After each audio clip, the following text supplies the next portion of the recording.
What is going on? What is going on? Happy Monday. The Lakers are 2-1 on their tough road trip. They had another one against the Dallas Mavericks. And honestly, that game and seeing what they were doing throughout that entire 48 minutes, them having a halftime lead and them blowing it away in the second half due to the lack of defensive attention, the energy and effort the Dallas Mavericks were able to come back in that game, and the Lakers had to dig themselves out of another hole just to pull out a W. It's good. We're glad that the Lakers are back into the winning column after that game against the Los Angeles Clippers. That one coming down to the wire. They got another one against the Chicago Bulls, a really, really gritty, young, tough Chicago Bulls team, which, if you do remember what happened last time, last year in Chicago, a Josh Giddey half-court buzzer beater to defeat the Lakers. Lakers are going to look to go off and continue their success, hopefully on this road trip, and be 3-1. DeAndre Hawkins here with another edition of Lakers Talk Daily presented by Pechanga Resort Casino. And you can play your perfect combination at Pechanga Resort Casino, the official Native American resort and casino of the Los Angeles Lakers. Skip the traffic. Head on over to Pechanga Resort Casino just off the I-15 in Temecula. Visit pechanga.com or call 888-PECHANGA Preservation Center for more information. Lakers got that much needed win against the Dallas Mavericks, because if they would have lost that game against the Mavericks, especially the way they came out in that second half, it would have been a whole different discussion going into today's episode. But there's still some things that we definitely need to touch on.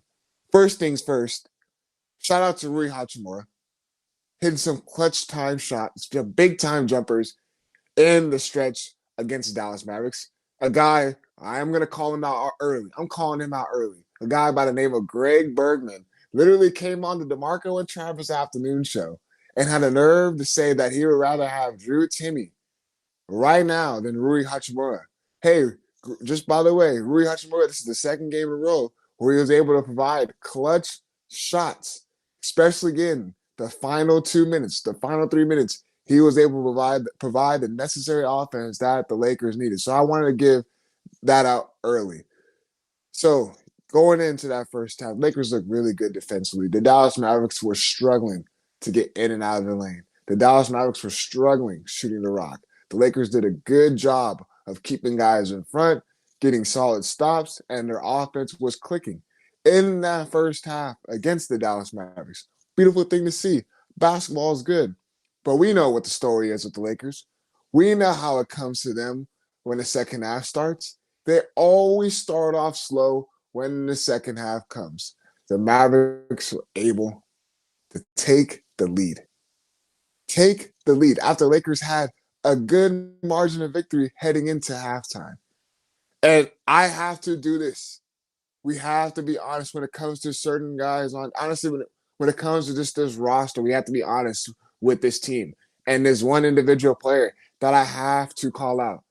DeAndre Ayton, my guy. Once again, DeAndre Ayton, 4 of 16. 4 of 16 from the field. 11 rebounds. Good. Rebounding the basketball well. But once again, I wish you guys would see the shots that he was missing. The bunnies that he was missing around the rim. Look at this beautiful picture. Shout out to my guy, John Martin and Tim back there running the things. Look at this layup that DeAndre Ayton had. Wide open. And he missed this. That's right. This picture right here was a missed layup by DeAndre Ayton. If he doesn't get up there and dunk the basketball. And hold on, I'll pause this picture real quick before you move to the next one. I remember this moment right here. This play is when he missed the layup, got his own rebound. I believe he missed the layup again. And then it leads to a bucket.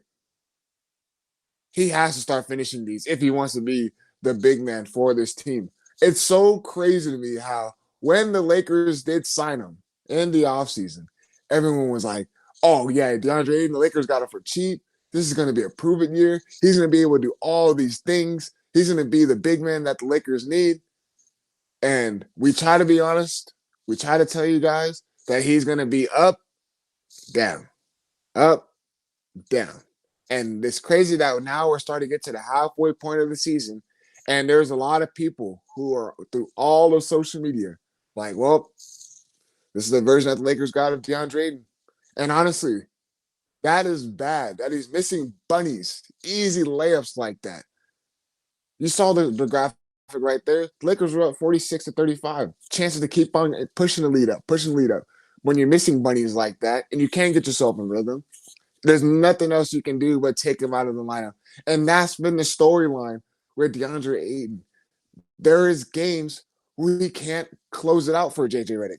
There's games we see JJ Redick going with Jackson Hayes down the stretch. Now we're starting to incorporate the smaller ball lineup once again. He's bringing Jared Vanderbilt to close it out. He's bringing LaRavia, Marcus Smart, Luka Doncic, and LeBron James.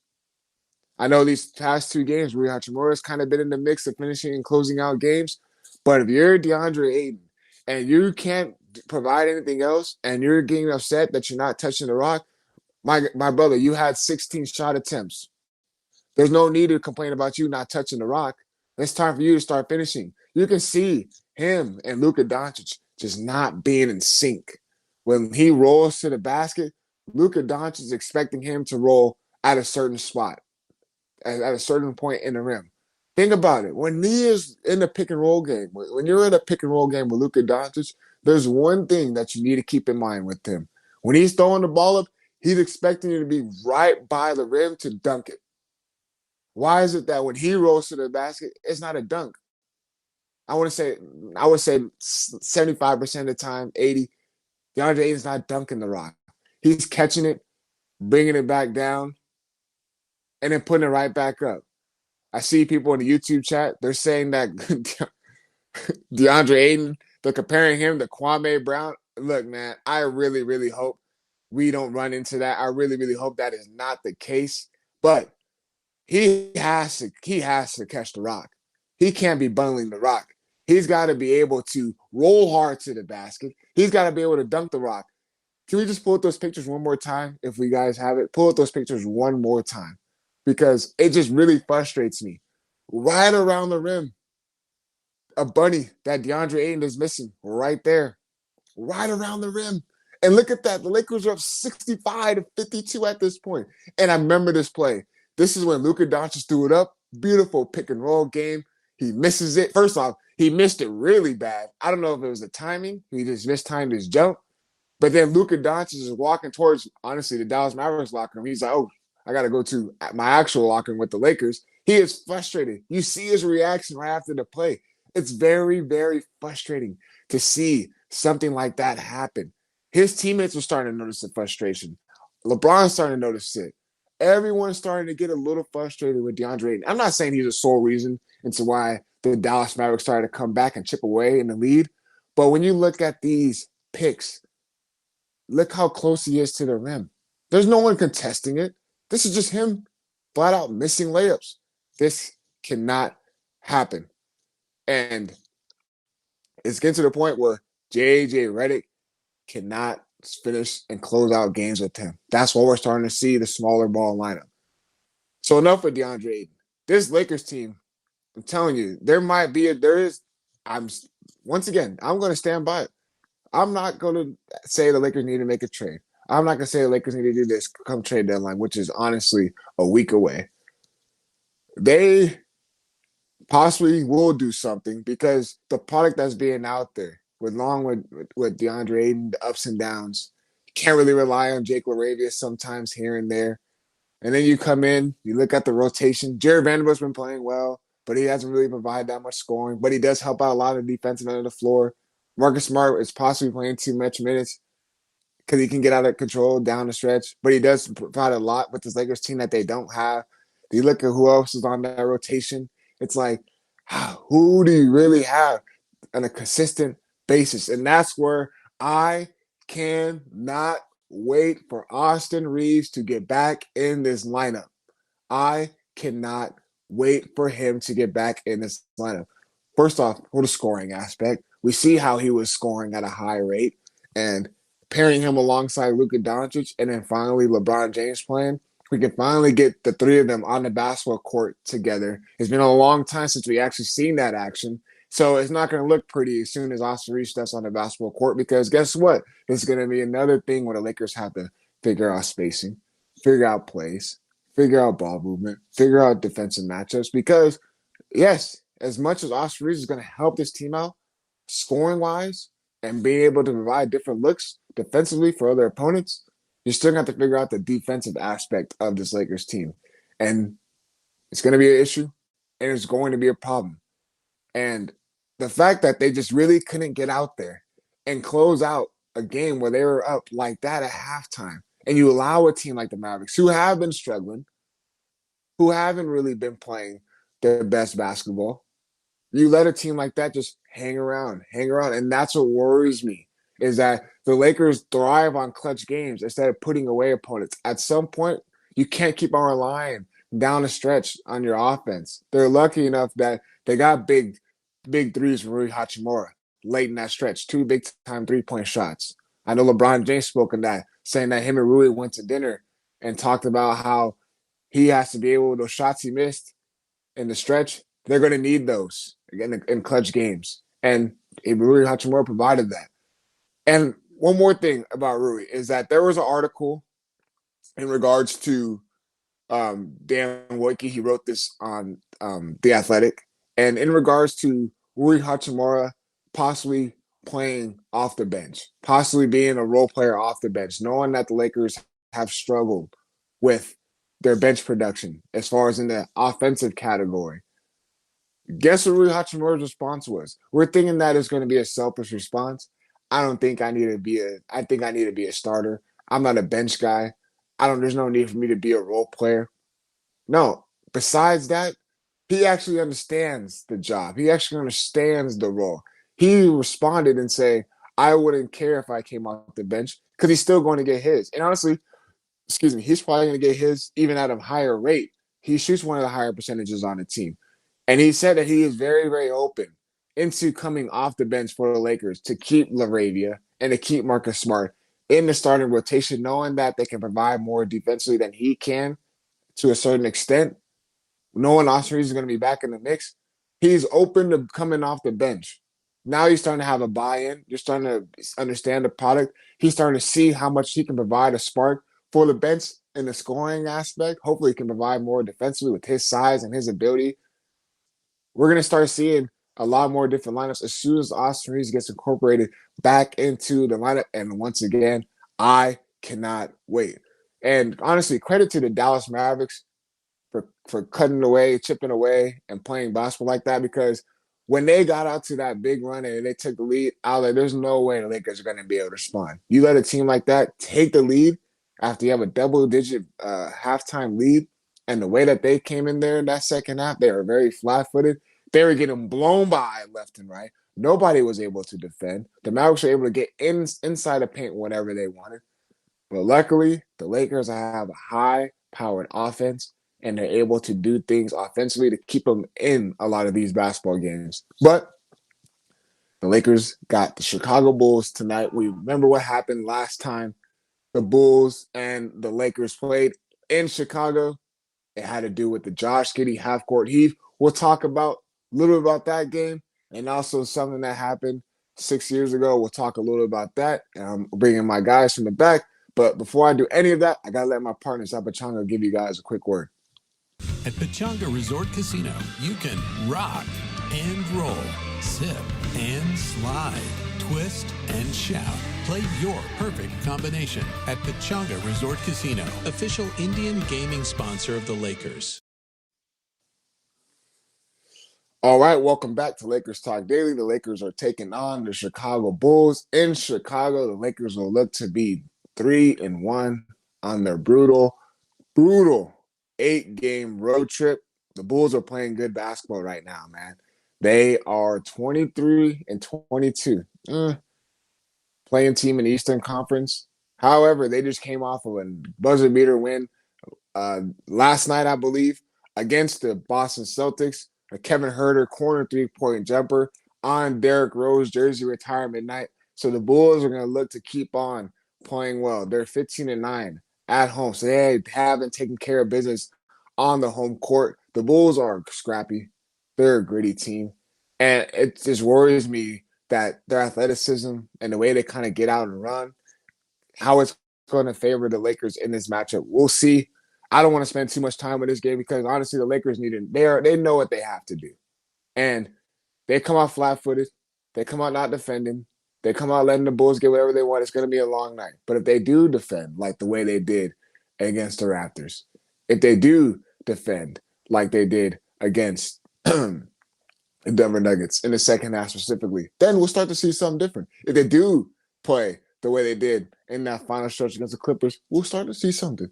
I'm still waiting for a full 48 minutes for the Lakers to play good basketball. And we want to bring up this clip. This will happen last year in Chicago. The Josh Giddey half-court heave. Let's take a look at it. Right here, Josh Giddey, I believe Austin Reed scored a layup. Josh Giddey gets the rock off of an inbound pass, and then half-court heave. Boom, game time, game over. Chicago Bulls win. They storm the court. Josh Giddey sends the Lakers home. And honestly, I remember that stretch last year going into that season for the Lakers because they were having difficult times, just like how we've been talking about right now this year. It's the same thing that happened last year. They were having a difficult time sustaining a win streak. They were losing games that they shouldn't have lost in their road trip, losing games like that against the Hornets.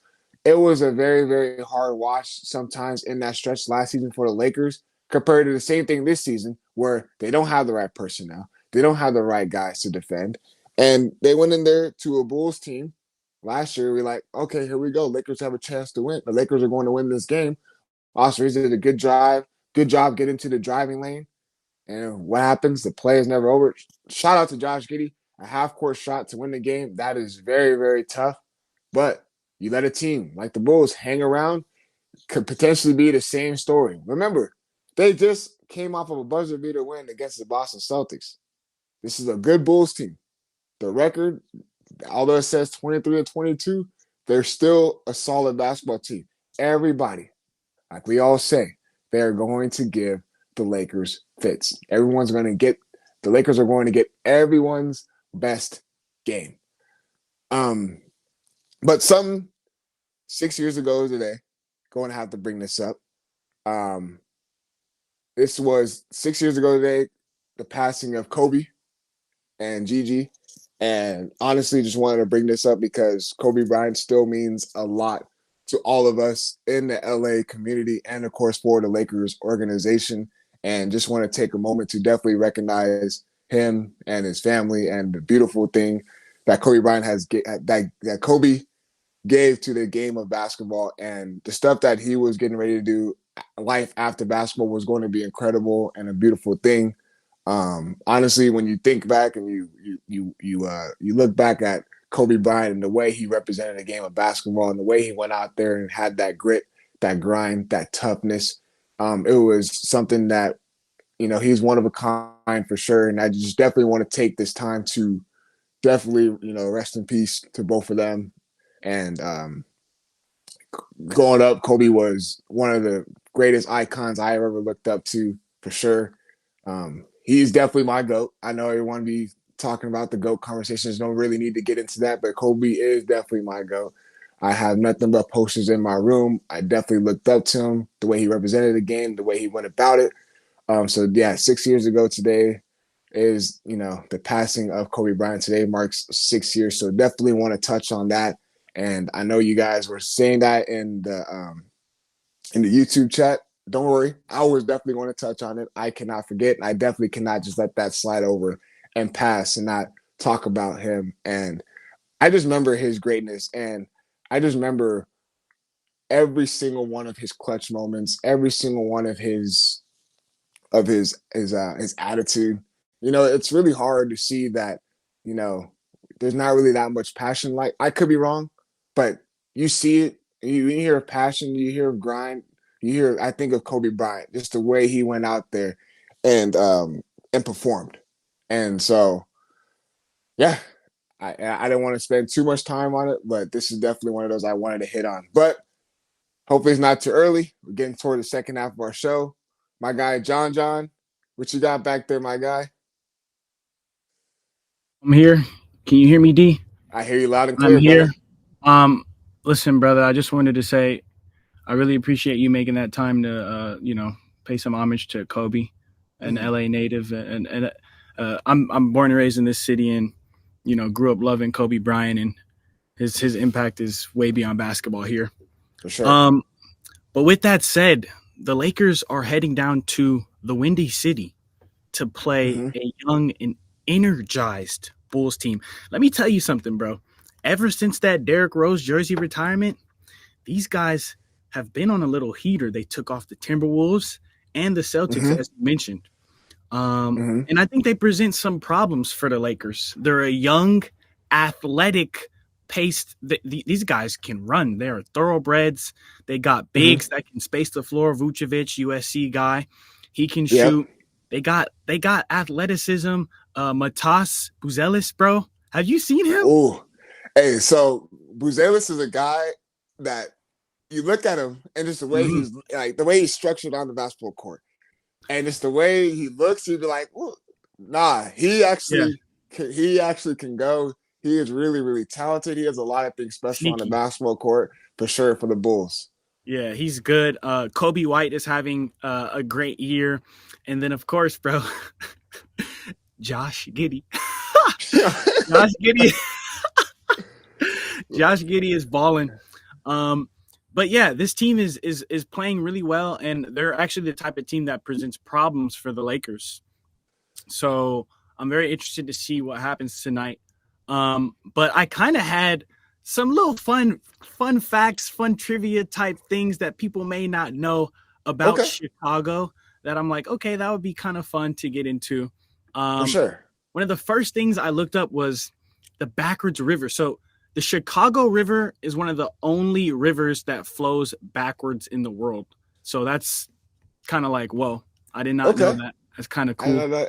That's cool. I did not know that either, actually. Okay. Yeah, they got some little, like Chicago is one of them old-timey cities, Another thing about Chicago, random.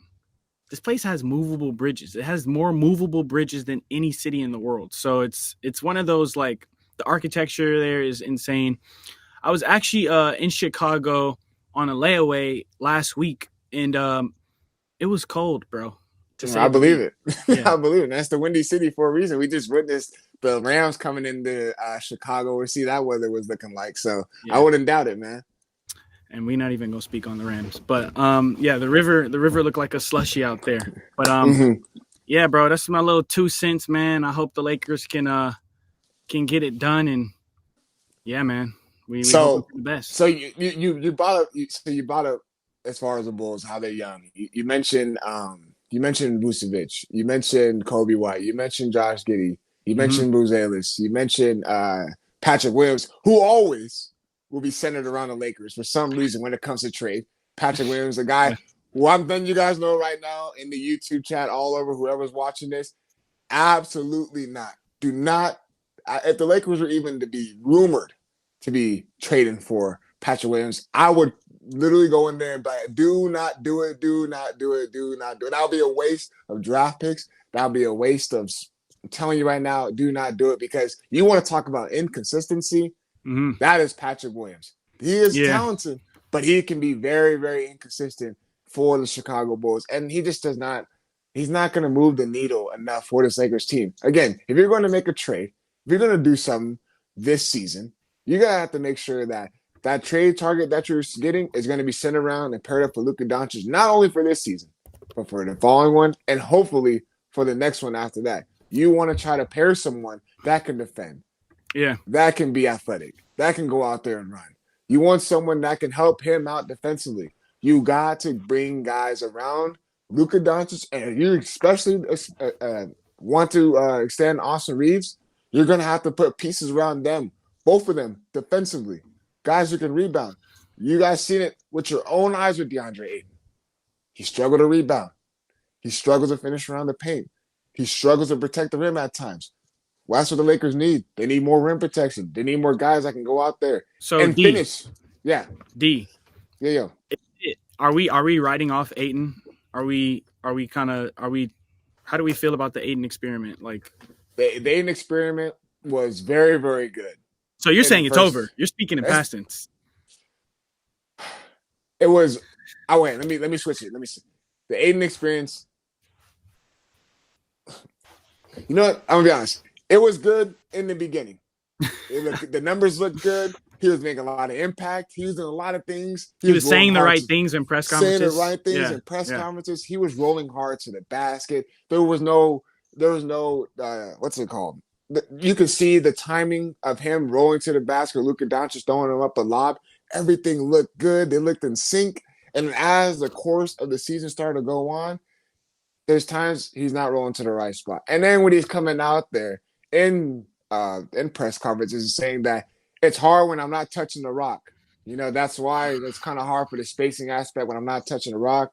It's like when you actually look at it, you can touch the rock if you roll to the right spot. There's times where that window is wide open. I keep on bringing back the Dallas Mavericks Luka Doncic squad because it's ideal. That's a situation you want to try to bring towards Luka Doncic. When you see him with Daniel Gafford or Derek Lively, 9 times out of 10, when they're rolling to the basket, it was a dunk. There was no grabbing the ball and then bringing it back down. He doesn't dunk the ball. He does not. He doesn't dunk. Like when I was watching some clips of him at Arizona, he was slamming that thing. If we weren't on air, I'd say something else. But he was slamming that thing. He doesn't dunk like that anymore. I'm like, what's going on? So I don't understand it.